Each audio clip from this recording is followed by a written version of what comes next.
So let's get started. What are the updates for the last month? We have been planning some really exciting stuff. As we've always had on our roadmap since the beginning, we wanted to get an ability for anyone to be able to buy security tokens, invest in security tokens on IXSwap.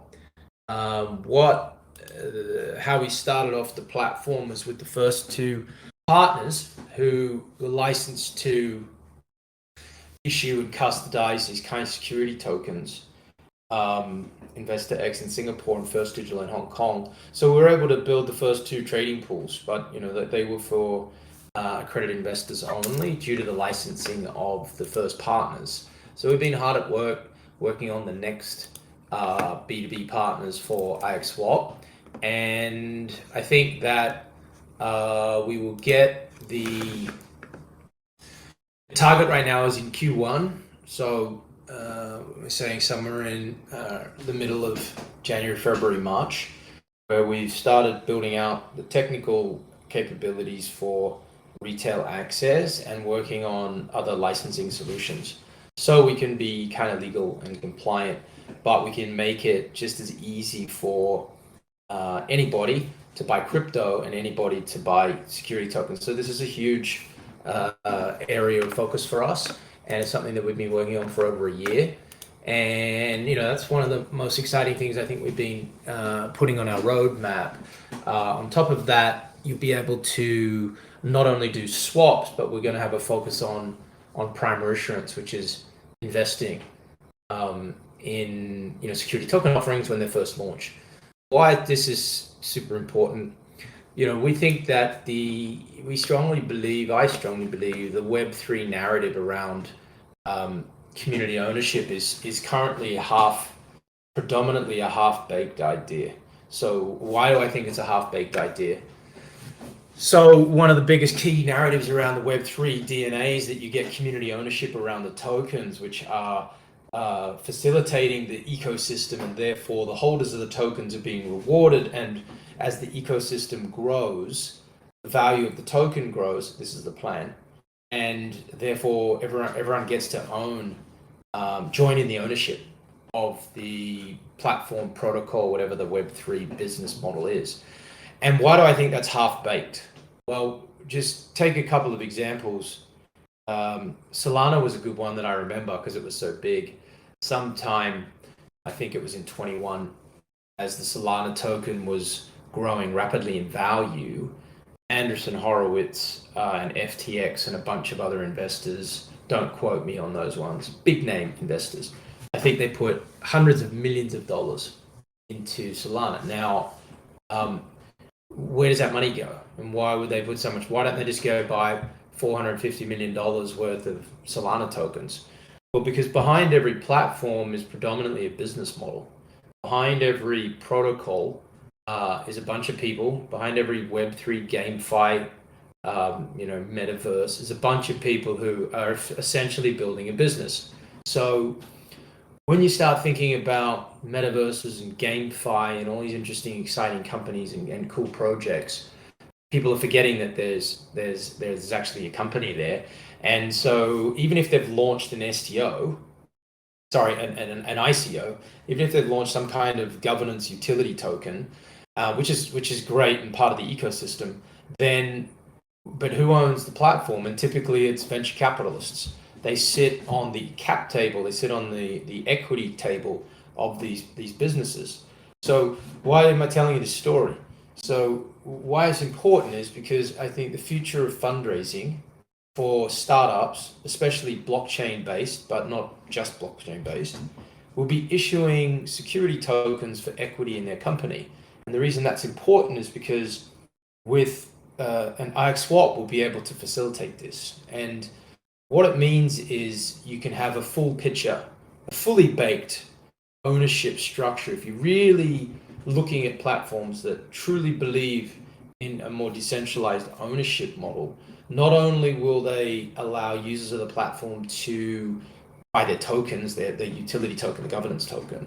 They will allow them to buy their security token and own real equity in the company or the platform or the game, whatever it is. So this is really cool. It's interesting.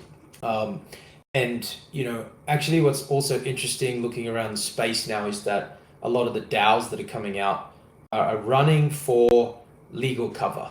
So the DAOs essentially are security tokens. They're not calling themselves that because they don't want to deal with regulation.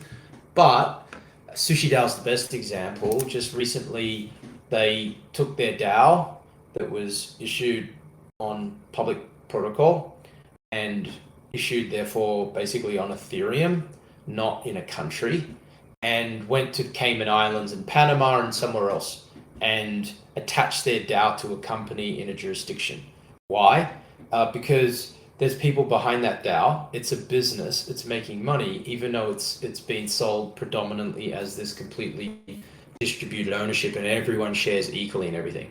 The one thing the world has told us is that you can't have complete equal anything, predominantly when you're talking about humans being involved in a project. You can have a very distributed and a very decentralized form of ownership, but someone's running the project or projects don't go anywhere. So, and that's the same for countries, it's the same for protocols, it's the same for startups, it's the same for funds. You need to have someone in charge. So anyway, now what's the example here? So what's the example in an extreme position is if you're launching a startup and you're going to raise $1 million, do you want $1 million from one venture capital firm, or do you want $1 million from 1 million people? This is an extreme example. 1 million people that put in $1.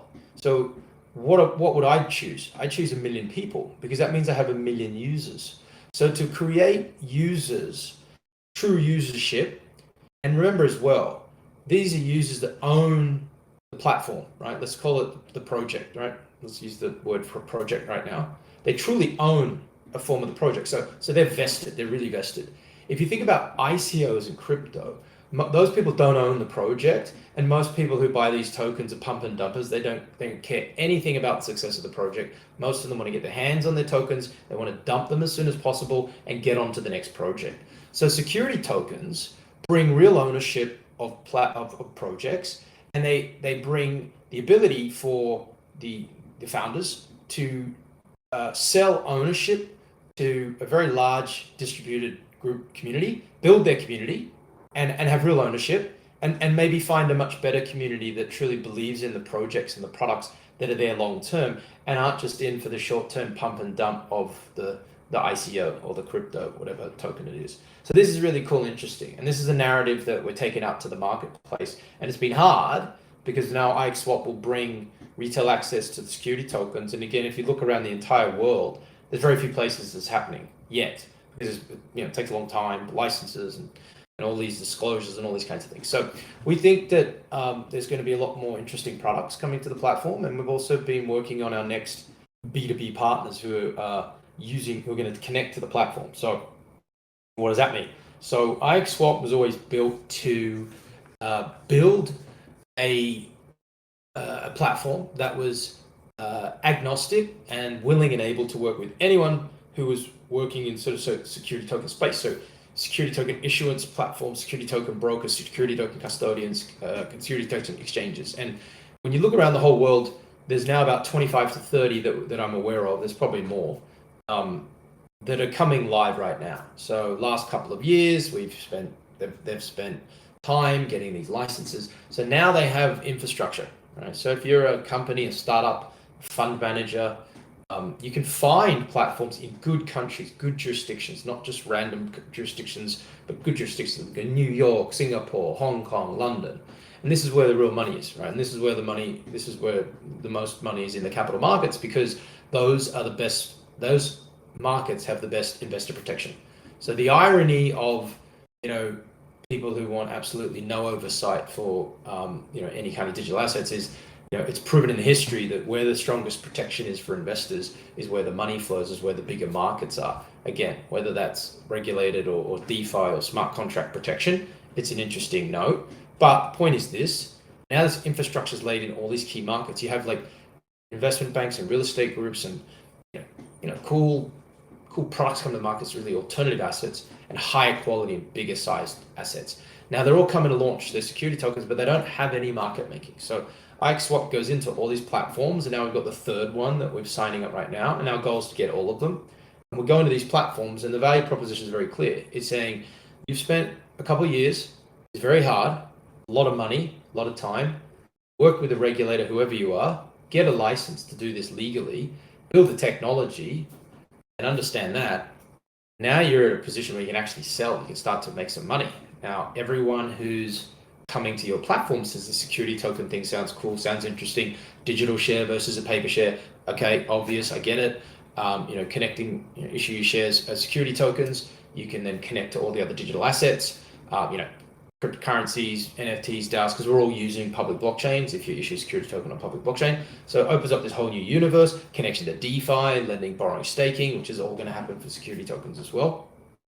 So this all sounds great, but really interested to do this, but I want some kind of liquidity. Where's liquidity? Now, if you take another expansion of thought, and you think about every real estate fund, every startup, 10,000 million. I think in America there were some crazy number, like 600,000 businesses started last year, whatever. Like funds, real estate funds. There's thousands. I think last 2 years in Singapore, there's 1,000 funds launched, all different types of assets. So there's all of these assets going to get tokenized. Now, they're all going to sit on these STO platforms, because in the old world, when I'm issuing my shares for, real estate fund on paper, or even a VC fund, whatever, you do the issuance, you get someone to sign your papers, you take their money, and like 10 years later, or 50, actually for a VC fund, typically 15 years later, the investors get to sort of come out of that deal. That if they come out, right? If they make any money. So now in the tokenized version, people are going to issue these shares as tokens. Now, most of these companies I just mentioned don't know anything about tech or don't know how to do this. They don't have a tokenization platform. They don't have licenses to trade. They do their business model. So they're all looking now, coming to these STO platforms and saying, I need you, I want you, help me structure my fund as a security token, issue it on your platform legally, raise money and have a secondary trading venue, and it all sounds amazing, but where's the liquidity, right? And that's where IXSwap comes in. That's why it was built, to go out and plug into all these platforms, the ones that exist and the ones that are being built that we haven't heard of yet. And we say to them, your greatest challenge now is that every one of your clients wants liquidity for their security tokens. Now, when you start to think, just take one platform. Let's just say you took one platform like, Archax in London, or whatever. I was selling in Hong Kong. If they had 1 million offerings on their platform, because they had 10,000 startups and 50,000 real estate funds, whatever it was, there's no way in the world that you're going to see any kind of market maker from the traditional sense being able to cover all those assets. It's just too much. There might be someone that does a few of them. There will be someone that does a few of them, but they can't cover it all. So with IXSwap, if those STO platforms plug in, essentially 1 million of those million STOs could start a liquidity pool. Doesn't mean they will, doesn't mean they would all actually do it, but they could do that because we've made it legal and compliant and technically possible to do so. So one by one, and this takes time, we go around to all of these STO platforms and we say to them, hey, you spent all this money, you've now got clients lined up, everyone's looking for liquidity solution, you're telling them it's coming, it's coming, we'll speak to some people for you. Don't worry about that. That's the old way of doing things. Here's the new way of doing things. You say to them, "Oh, liquidity. Yeah, I have the answer for you." Well, he said, "What's the answer? Who are they? Who's going to make my token liquid?" And the answer is you. Like, said back to fund manager or startup, and they say, "Well, what are you talking about?" I said, "Well, here's how IXSwap works. Anyone as a security token can come to the platform and legally start a trading pool as long as it's more than $10,000. $10,000 isn't a lot of money, right? $10,000 is the smallest pool that you can make on IXSwap. So now you have this fundamental shift in value proposition, because the last big problem for all the groups wanting to issue security tokens can be solved by themselves. So we've now got the next partner signing up to IXSwap. I think they've got 10 or 12 STOs, and you've got to remember we put the first 2 STO pools up to launch, to make it work, to iron out the kinks, and this is the first ones we've ever done. As we get more and more partners signing up, they bring more and more assets. So they bring the assets, and therefore they bring the investors. Because remember, the only reason you could put an STO on IXSwap is at the moment is if it was already funded. So they will come, they will bring their assets because the asset owners want liquidity. The other investors will want to follow because they see the ability to join liquidity pools and make money or trade their own assets. And we start to get a more B2B scalable model for seeing a lot more products on the platform than before. So this is really exciting. As I said as well, I think big updates from to recall from the beginning of the session here was that we're working hard on this retail access. We will really be, I think, a game changer for the ability. At the moment, I think there's 40,000 people who are connected to the IXSwap project on the basis of bought tokens or followed the platform. I think a super majority of them are not accredited investors / institutional investors. They probably sit in the retail bucket, which means they don't have any specific net worth. But if we can finalize a few more steps here, we can make it that anyone who wants to buy STO on IXSwap and just do basic KYC, they do not have to have any proof that they're worth anything. They could be worth $1, they could be worth $1 billion. We don't mind. We don't have to ask them. They don't have to prove that. So that's going to be quite powerful. So I mean that's kind of quite a bit of a drop that I've done. Aaron, I don't know if you wanted to chime in, or if you're outside, I can keep it going. Let me know. I just want to touch on the primary issuance as well, and I think this is quite important to the whole crypto space. We've seen the evolution of the ICOs, the IDOs, the NFT launches over the last 2 cycles, and we've also seen a significant amount of rug pulls. I think it was either you or Darren that showed us stats the other day of the amount of tokens that were listed on Uniswap, and 97% of them were actually rug pulls or scams. And that's quite a scary number, right? 97.7. Yeah. So that's quite a crazy number. And what we really hope to achieve by using a security token launchpad is to have that same idea of launching startups at the end of the day. Because if you look at ICOs, you look at NFT projects, at the end of the day, they're startups all the same, right? But we want to launch it in a more secured environment to have KYC, to ensure that the companies that are being launched and the investors that are investing in them are safe, right? And I think that's something that really needs to be done in crypto to get full adoption. Yeah, that's just a little bit for me for primary issuance. Thanks. Yeah, that's no doubt to that. And what's going to happen is that, as I've said for a long time, I think security tokens are really going to help ICOs and crypto, because you're actually seeing as well people considering and launching security tokens because they want to also show that they've got a security token and they've got an ICO, right? An STO and an ICO, crypto. For 2 reasons. One of them, one reason is because they still need to raise equity, all these companies. So there's not a lot of projects out in the space that just did a token sale. I mean, I think a very large majority did a crypto token sale and then did an equity round at some point. Either successful, they wanted to raise a lot more money, or they weren't so successful, they need to raise more money to keep it going. Anyway, the point is that having an STO allows platforms to look at, respond to kind of regulators and say, this is my STO, it's equity, it's a share of my company, it does X, Y, Z. Here are my investors. This is what it does, right? Here's my ICO. It's very different. It functions like completely different.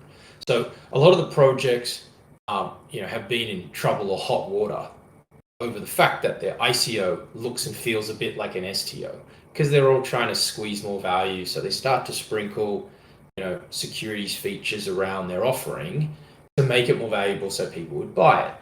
Airdrops, whatever, income shares, profit shares, promises of future value, whatever it is. Even burn back mechanisms can sometimes be seen as that. But anyway, the point is that, as to Aaron's point, is that, it doesn't mean that it doesn't take anything away from crypto ICOs, NFT launches. It only adds more value. And there's been, I think, a lot of misconceptions that STOs and ICOs are, I don't know, completely different worlds. But what we're doing is we're bringing them together. If you will start to see people launching security token launches on IXSwap, it will come with a warrant or a token access to get into private sale, because that's what we're going to push for. And that becomes really exciting. So you get people who get to own part of the company, and they get to own part of the kind of token. And I think maybe to the dismay of some of the VC worlds, we're going to see a lot more. The mission that we have is to bring, real democratized access, like truly, to these projects. So it's going to get harder and harder for VCs to get into the space just holistically. Of course, the biggest brand names are wanted on projects, so they probably always have a seat at the table. But as you can get to a situation where you can fund your company with real users from the get-go and give them the what I consider to be kind of the holy grail of ownership of the STO and the ICO, it's going to boom. It's going to be really exciting. And again, like there's a lot of upside for founders taking, call it, smaller amounts of money from investors, because if you're one big investor, comes with a lot of terminologies, comes often with a lot of onerous terms, special requests, painful requests at times, preferential terms, sometimes multiple times their money back before the founders see anything, carve outs of large chunks of the shares to give to future staff that don't even exist today, but again, coming out of the founder's pocket. So there's a million different ways. Venture capitalists are great. On one side of the coin, they've brought, money to new industries and helped them flourish. On the other side of the coin, they spend all day just focused on giving money to startups and getting the best terms for themselves. And so they're very good at it because that's what they do. So if you can then offer the founders an alternative way of fundraising that comes with a lot less of what I mentioned there, and adds in an entire community and a happy investor base that doesn't need all these preferences because it's not investing $1 million, it's investing $10,000 or $1,000. It's a massive win for the startups. And again, it's not a massive win for venture capitalists. And that's, that's fine. They're making fat management fees on other people's money. So they'll have to get over it. But it's a huge world. There's a lot going on. But I think ultimately the products that we want to be bringing out will start to be these token issuances. There's a lot of benefits for doing that. It won't detract from the ICO launch or the NFT, any of the future drops that want to happen. I think it will just enhance that. And it's something we're really excited by. And again, obviously within the expanded audience where in brackets anyone could buy, this is going to be the game. So yeah, anyway, hard at work on that front. I think they've kind of covered most of the major things in the last month.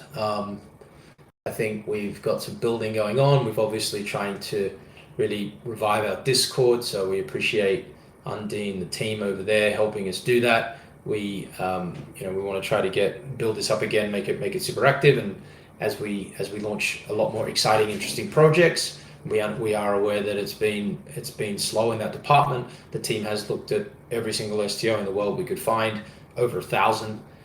For whatever reasons, they had issues or low quality, or they didn't exist, or they had the wrong programming or the wrong protocols. The list goes on and on and on. But again, it's changing rapidly this year as all of these STO platforms come to market, because so many STOs before 2022 were issued by companies or funds, and they were issued by token issuance companies who had no idea about licenses and no idea about regulation. So a lot of the token issuance companies, and I'm not going to name them because we want to work with all of them, we want to be friendly with everyone, but they sold security token concept with like liquidity and new investors and liquidity pools and all this stuff. but they couldn't provide any of that because they weren't licensed to do so. They could just provide the technical issuance. So they helped all these people launch security tokens, but they basically launched them to nowhere, right? There were no exchanges 2 years ago. They weren't listed anywhere. So they've all now got all these issues. So we're cleaning out that whole space, and now we're focusing on, you know, the next wave, much higher quality assets, much better STO platforms, licenses and technology, therefore, technology and license, and therefore investors, and much more higher quality products coming to market. So we appreciate that the community's been patient and waiting and still very excited by it. We're building as fast as we can, and we've also got, you know, a lot of exciting stuff coming to the pipeline. We need some more time. We're here working out every day. We've got a lot of great people on the platform. Some of our amazing ladies are here today. I can see Vic and Shafali. I can't see the names there, but yeah. So I think we could open it up to some questions to see if any of you guys had anything that you wanted to ask us specifically, because I've been talking long enough, and I think we've given some pretty good updates. Anything else you wanted to add, Aaron? Discord's definitely getting better in terms of features and functions and usability than it was a while back. Yeah, no, and just to add to Julian's point about, I guess, the way that the previous STOs were being structured, we're actually working on one now, and we've just signed off on the contracts to get another listing onto IX Swap. But the amount of hoops that we have to dive through was quite significant. So essentially, the token was not structured well when they essentially first launched, and we are essentially launching their token into an EVM chain just to get it listed and to sort of restructure the whole token for the STOs. So it's been a uphill battle, I would say, with the existing STOs. And what we really want to do with the launchpad is to start issuing a standardized form of STOs and get them listed into IX Swap immediately after they're funded. Yeah.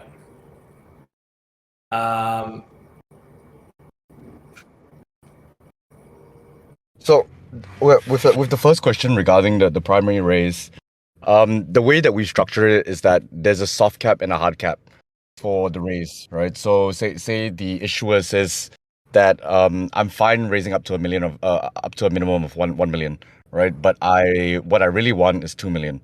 So if they decide that and the funding hits 1 million, the issuance will still go through, and it would be distributed based on it'll be rated based on those amounts. And if it doesn't hit that soft cap, the investment amounts will just get redistributed back to the investors that have invested into the round. Hope that answers your question. Yeah, and I think part of that as well is that, you know, there is no guarantee when people go raise money for anything. I mean, there are in some parts of the banking world, but nothing that we're focused on, because we don't want to do anything the banks are doing. We're building an entire new asset class and new financial system. So I think ultimately we have to try to advise as best we can on any particular fundraise. Aaron gave you one example of what might be a solution, and ultimately we don't want to work on projects that obviously spend a lot of money and time and then don't get the funding. However, you know, current financial markets, macro markets are pretty horrible. So there's a lot of failed attempts going on out there that we can see from people we know, in different businesses and whatnot. But yeah, but ultimately the goal is to try to create one token class. Actually, is something that we've been talking a lot about. If you have startups, you're basically issuing security tokens. There's some form of public trading and public around that, right? Versus being completely private. So we think, you know, we want to be, you know, bringing out a lot of these STOs and having a what we think we'll see a lot more of is a structure kind of like the ICOs. So you might have 1 million tokens in that example, and the first raise might be 300,000 tokens at $1, and that's today, whatever, November 1st, we do $300,000 raise, and then raise and sell 300,000 tokens, and then maybe in January 1st we're going to sell another $200,000, but now it's $10 a token, right? So we're still raising money. It's a different value. So it kind of looks like the ICO. We're taking a leaf out of the ICO books where you got the seed round and the pre-A round, the private sale. You have different periods, different prices, same token, right? So once it actually launches, you've actually got, just like in the ICO, you can only have one kind of token or it gets very, very confusing. So, and it's less tradability, fungibility, etc. So, yeah, so that's something that we think is pretty interesting as well. And that's why we really focus on trying to find a good pipeline of Web3 projects as well. And we will start to see us promoting that online. So if anyone in the community has good leads, ideally kind of B2B leads where we've got scalable origination. So we're looking for, Web3 accelerators, VC groups that have deal flow, that are funding deals, and then we can bring them to the platform and create tokenized vehicles that our investors can get into and then invest inside along these good investors have done due diligence and done some good work again. So, there's still probably a home for, good VC investors for a long time, helping on due diligence and whatnot. But let's get back to this next question. Who was the corporate sprint accelerator winner? Was there a top 10? Well, we were in the top 10 because I think there were like 450 applications. I don't think we won. I don't know who actually won. I don't think. There was no winner. There were two winners of the XRP grant or XRP challenge, but that challenge was essentially they wanted us to go and submit a business plan to go and build on XRP, and that was the sort of the challenge. We didn't think it was worth doing that. Purely because the grant, the prize money that they were giving was $10,000, and that doesn't really cover any sort of development costs for more than a month. So it didn't make sense for us to apply. But the main GITEX event itself, 10 of us were the finalists, and I don't think there was a winner out of that. Yeah, exactly.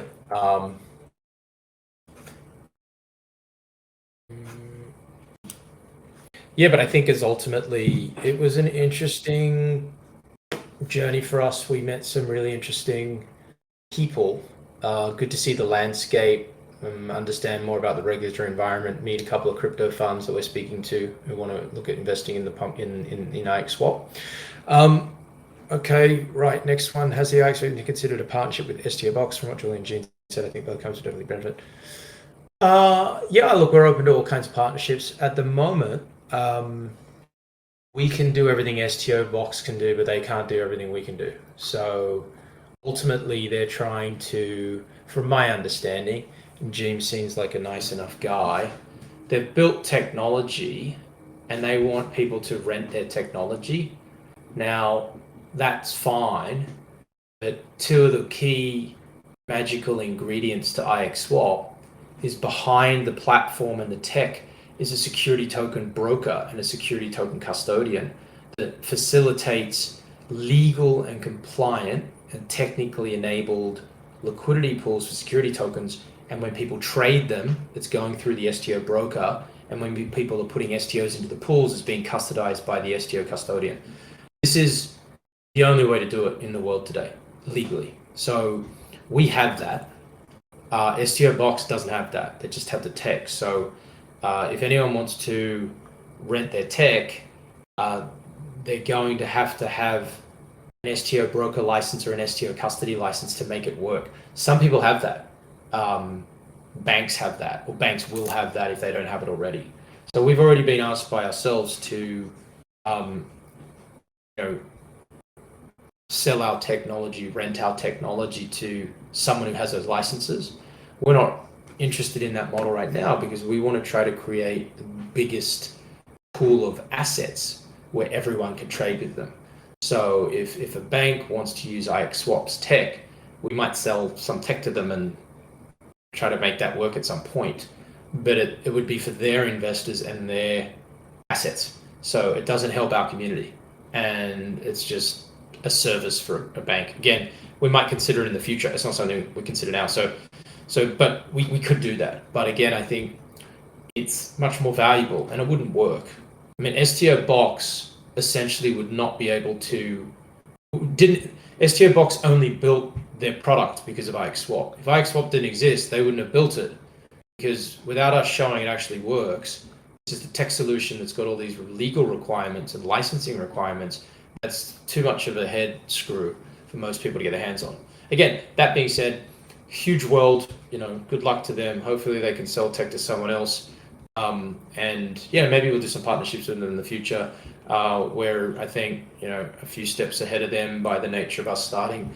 It's a bit lame that they copied our tagline, to be honest, but it is what it is. But if they can go out there and spread the AMM for STO word and it helps the industry grow, that's great. And, the more people that enter the space, the bigger the industry gets, and the more people that come to compare the platforms we'll see what our advantage is. But again, good luck to them. Hope they do well. And hopefully, maybe we'll do something in the future. Yeah, I think we could probably work with them on the primaries if they have some sort of, if the new issuer rents their platform and do some sort of cross distribution for the primary side. But I don't think it's possible right now for the secondaries, just because of the way they're set up.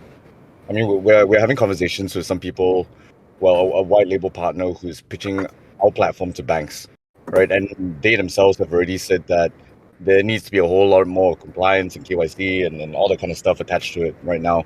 So I think what they have is a little lacking at this point to be dealing with licensed entities. Yeah. At least for the secondaries, yeah. Yeah, but we wish him all the best. What do you want to get this next one? If MSTO made a snapshot, an NFT airdrop, would we receive those if we have MST Polygon in our wallet, have MSTO in the liquidity pool? That's a good question. Yeah. We will. So the dividend distribution model that we're supposed to be pushing out into production fairly soon, that essentially calculates every single wrapped token within our ecosystem, regardless of whether they are inside liquidity pools or inside your wallets. So how it works inside liquidity pools is essentially a pro rata number based on your allocation within the liquidity pool. So to answer your question, yes, you will get the airdrops for both. Okay.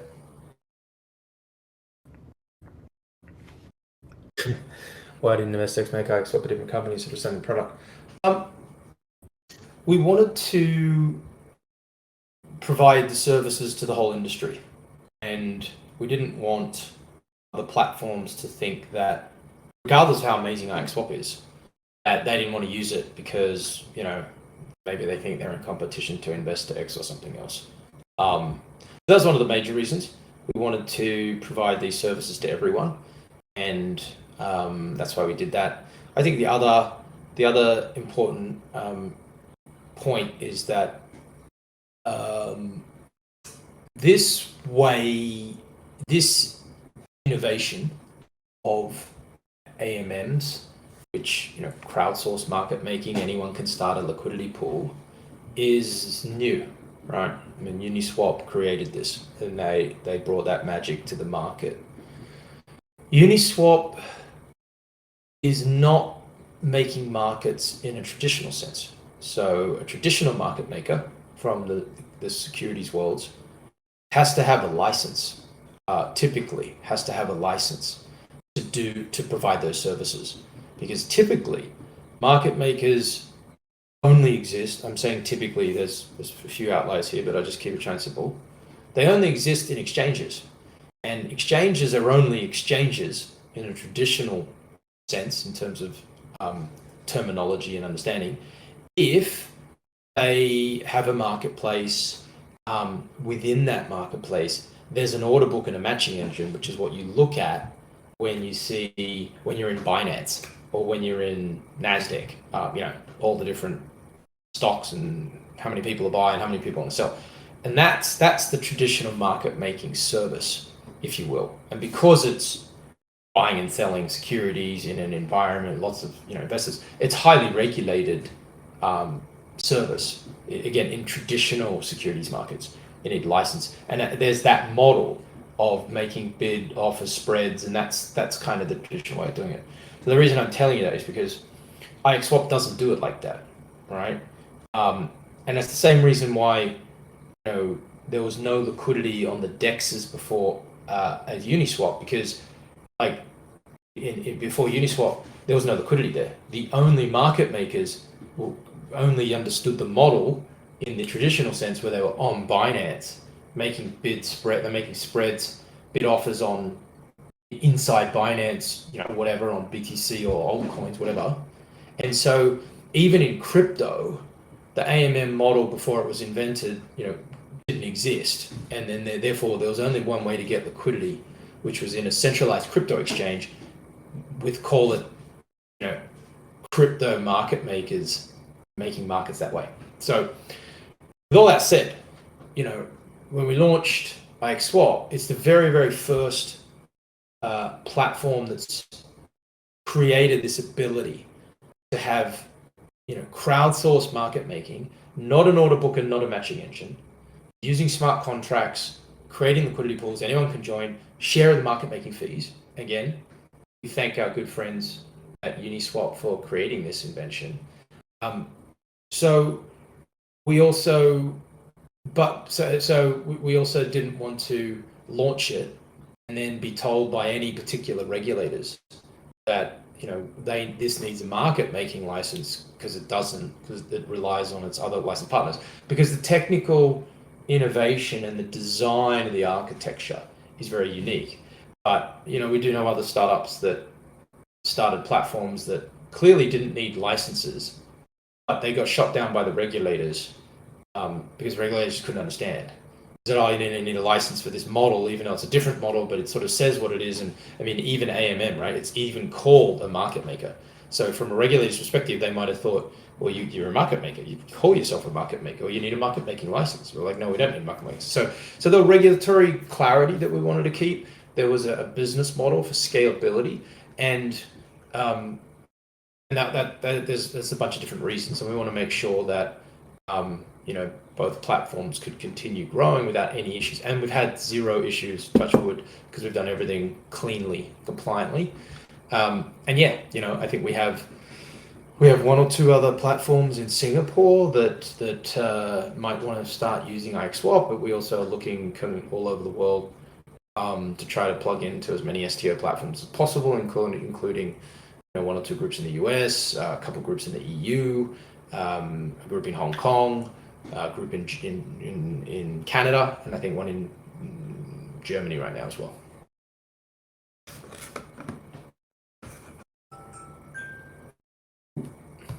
My alarm's going off. All right, I think if there's any other questions, well, it looks like we might have one more. My ears are burning wearing my headgear here. Hopefully it was a good sound though.